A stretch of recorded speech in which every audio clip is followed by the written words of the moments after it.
Hey guys, how's it going? Michael Troy here. Today we are looking at Xino, the amazing new anthology from ONI Press.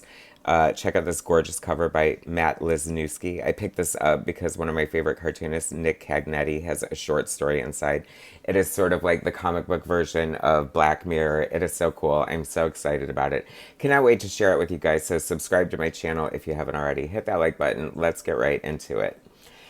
I was very excited when Nick Cagnetti started posting like previews of this story that he was working on his socials, and I could not wait. I'm pretty late to the game with Nick Cagnetti. Picked up on Pink Lemonade just not too long ago, and reviewed it a lot for my channel. Interviewed Nick, and like he is steadfast, like one of my favorite cartoonists. I adore him, and his contribution in here is so cool. This is really cool. I love it. Totally in his wheelhouse too, with the bright, beautiful colors. This book has such a great color palette. I love this gorgeous cover. I recently discovered this cover artist, Matt Lesniewski, on Instagram, and I've been following him for a while. And I didn't know if he was working professionally or what he was doing, but I really loved his stuff. So it was really, really cool to see this cover by him. Like I said, it's an anthology. It's kind of in the vein of Black Mirror. You know, it has to do with like sort of reality and tech and all that kind of stuff. So this opening story is really good. Hugh, written by Melissa Flores, illustrated by Daniel Irizarry, and lettered by Jim Campbell. Then the second story is Rabbit Trap, written by Jordan Thomas, illustrated by Shaky Kane, and lettered by Jim Campbell. Then She Took the Air, written and illustrated by Phil Hester, inking assistance by Eric Gapster, and colored by Francesco Segala, lettered by Jim Campbell. And then The Chip, written by Christopher Condon, illustrated by Nick Cagnetti, and lettered by Jim Campbell. I love the logo. This is such a fun book. I don't read a ton of Oni comic books, but I mean, you know, this definitely seems to fit inside their wheelhouse. This first story is beautifully illustrated. Like the book is very art forward, very color focused. Like the art is very different, but it meshes together so well. It just has such a strong voice here. This guy gets his girlfriend talks him into his blind guy talks him into getting these experimental contact lenses that will allow him to see, and so he does, and they're like super extra like contact lenses that make him see, I guess, like on a molecular or almost other dimensional level. And needless to say, no spoilers, but it does not go well. You know, like right in the vein of Black Mirror. I feel like a lot of sci-fi can fall under the category of cautionary tale. It's so funny too because I feel like we never learn. You know what I mean? And it's a perfect example of that to tie into this is, you know, like the debate with AI. You have like the creator of AI from Google basically warning and saying, shut it down, do not do it. We will not be able to control it. It will take us over. And everyone's like, yay, Wonder app, paint my house or whatever. You know what I mean? So it's like humans are stupid. We react when it's too late. I love the Michael Fitzgerald Troy cayenne yellow and magenta colors there. Thanks for the props, guys. And I'm just saying that's my little tangent there. But isn't this art gorgeous? I mean, it's so good. Like, this is I love when I'm like kind of unexpectedly surprised. Like I said, I wasn't aware of this book until Nick started promoting it on his socials, and like I am so there. Like anything Nick draws, I'm buying it from now on. Like fan for life, right? It is so good. It is gruesome and moody, and it's like have I said how much I love the art in here? And then the second story. Oh, this is see like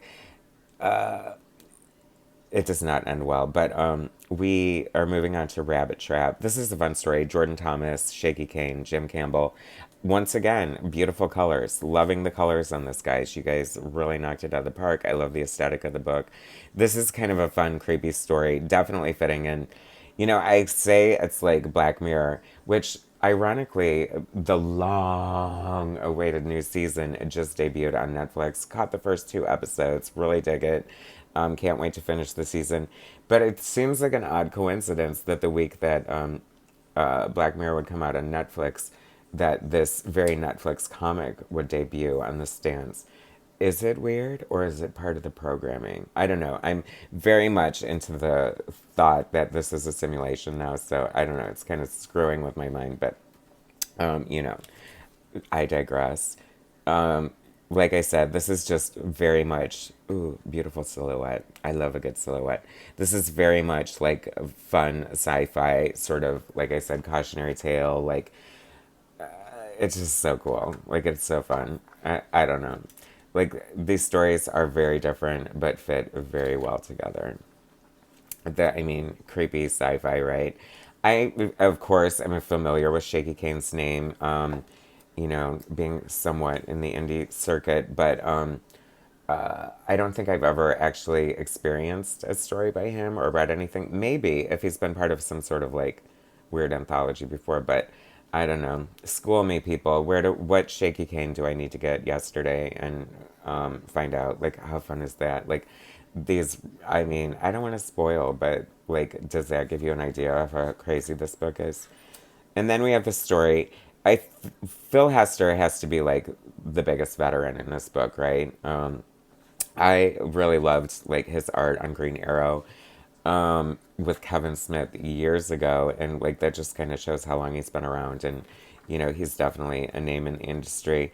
I cannot lie, this wasn't one of my favorite stories. I didn't completely understand it, but that's not the fault of the creators. I mean, sometimes things just kind of go over my head, but I don't know. But still, beautiful art. Enjoyed it nonetheless. I'm a fan of Phil Hester. So, anyway, and now to the best part of the whole book. I'm so excited. The frickin' Nick Cagnetti story, The Chip, written by Chris Condon, illustrated by Nick Cagnetti, and lettered by Jim Campbell. Like, I just love Nick Cagnetti. Like, he doesn't like take the easy way out. This is like a weird bird's eye view of someone like climbing up a fire escape. I mean, that is no small feat. And just his storytelling is so much fun. He has such a good just instinct when it comes to like layouts and execution. And of course, like, I don't even know where to begin, like in his color sense, like his talent. This kind of the great thing about digital comics these days is like it does allow the cartoonist to sort of do everything from penciling, inking, and coloring, and we're getting to see that, because back in the day, I mean, a lot of comic artists did not color their own work, obviously, and like even John Byrne is like colorblind. So, I mean, he's colored a few things, but they're not great. I don't know if that's because he's colorblind or not, but sometimes it's just not in your wheelhouse. And I don't know. Nick Cagnetti just has such a great design sense. I freaking love this. I'm guessing this is Tomb Raider T-shirt that he has on. And also something kind of funny I noticed that this character vaguely looks like Nick, and also just I think I saw a slight scar on Nick's chin in real life, and I'm wondering if he's echoing that in the story purposely, or if it's just another glitch in the matrix coincidence. I could be reading too much into this. God knows how my mind works, but you know what I'm saying. But isn't this beautiful art? I just love it so much. If you have not read Pink Lemonade, you need to go look at my reviews and my playlist, first of all. And second of all, you need to get it. It's one of the best comics ever made. The trade paperback is coming out soon, and trust me, you're not going to want to miss it. This is Orange Crush from Pink Lemonade, one of my fun characters. I love the little Easter eggs. I thought there was another Easter egg in here that I totally died for, but now I don't remember where. Oh yes, here it is. Duh, like looking me straight in the face. The reporter from Spawn, of Todd McFarlane, like aped Frank Miller's Dark Knight, using the multiple TV reporters to help tell the story, and this is one of the distinct memorable looks of the reporters, and I love that Nick threw that in there as a little Easter egg. It sort of gives you a glimpse into someone's like comic history in a way. But I just really love it. It's about like video games, so tied into sort of the techie Black Mirror kind of theme, and also the paranoia, the intrigue, the whole nine. It's all here. It's so good. What a great panel. I love that.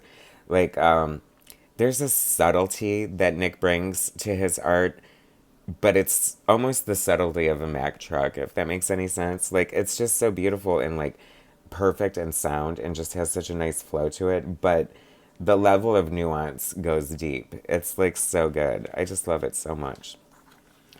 And this, what a gorgeous two-page spread. I mean, see, this is a cartoonist who knows how to take advantage of the format that they're working in to just get these sweeping panels. Like, it makes the page come to life. It makes the action happen.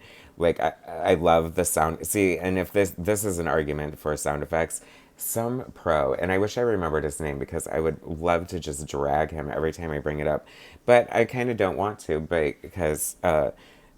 it's weird that his off-color remark has had such an effect on me, but I don't even remember who said it, but said something about taking sound effects out of comic books. I know everyone wants to make them more realistic, but you need to use the tools that make comic books so great, and sound effects is arguably one of the best features of comic books. Um, I don't know, whoop whoop whoop whoop. It's just fun. Skid. I mean, and I love the curvature of the panel here. There's just such an imagination going on inside the world of Nick Cagnetti, and oh, no spoilers, but I was so creeped out by the way this ended and horrified in, the best way possible. And beautiful use of negative space here. What a great composition. Rush out and buy this book. I wish that Nick were contributing to the second one, but he's not. So we'll have more. But check out another great cover from Matt Lesniewski. You need to follow that dude on what do you call it?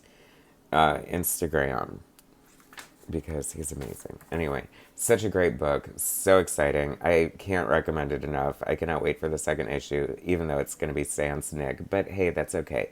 They set it up very well, and I enjoyed the hell out of it. So great job all around, and fun book from ONI. Thanks for watching, guys. Subscribe to my channel if you haven't already. Hit that like button. I'll bring you more later.